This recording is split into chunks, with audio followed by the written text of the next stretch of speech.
One thing that I learned later on, which was a great tip for me, was you can be qualified for a role. If over 100 people are going for that role, you may be qualified, you may have the experience to be able to get that role, which in my case I did at this particular time, but I didn't make the interview stage.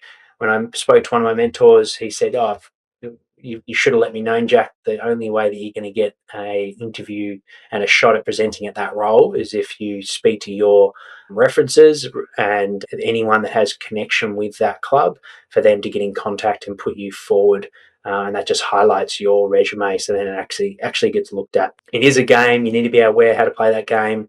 If you're going for a job and you don't get an opportunity to present, it may not be anything to do with your resume. It might just be that you haven't played the game.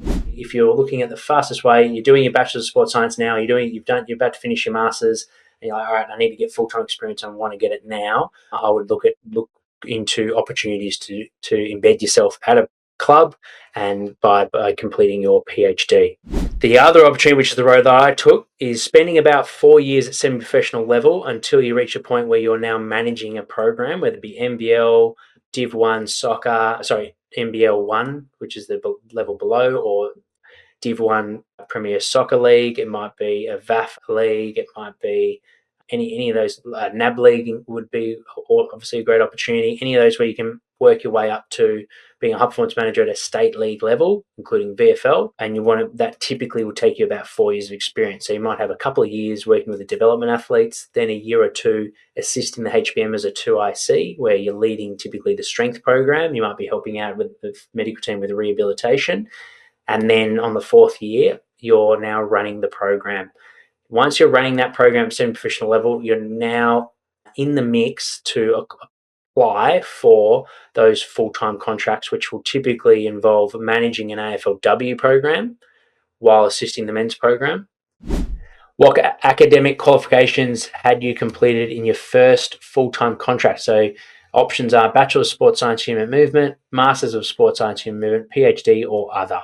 So yeah, I know there would have been a long time ago, coaches out there may have been qualified with Cert 3 and 4, but nowadays you're going to have your Bachelor's of Sports Science as a minimum to get a contract. With what you now know, what would your advice be to yourself starting out in a career in high performance sport? So like I said to you guys earlier, my answer with that would be gaining more experience with injured athletes. I had great experience looking back at working one-on-one in personal training. I did that for 6 years, running my own business, as well as working in different environments. So cross-training, gym, boxing, swim teaching. So good to be able to facilitate different types of sessions. Then working at community level sport, so managing a larger group, designing conditioning plans, and working with the coaches to design training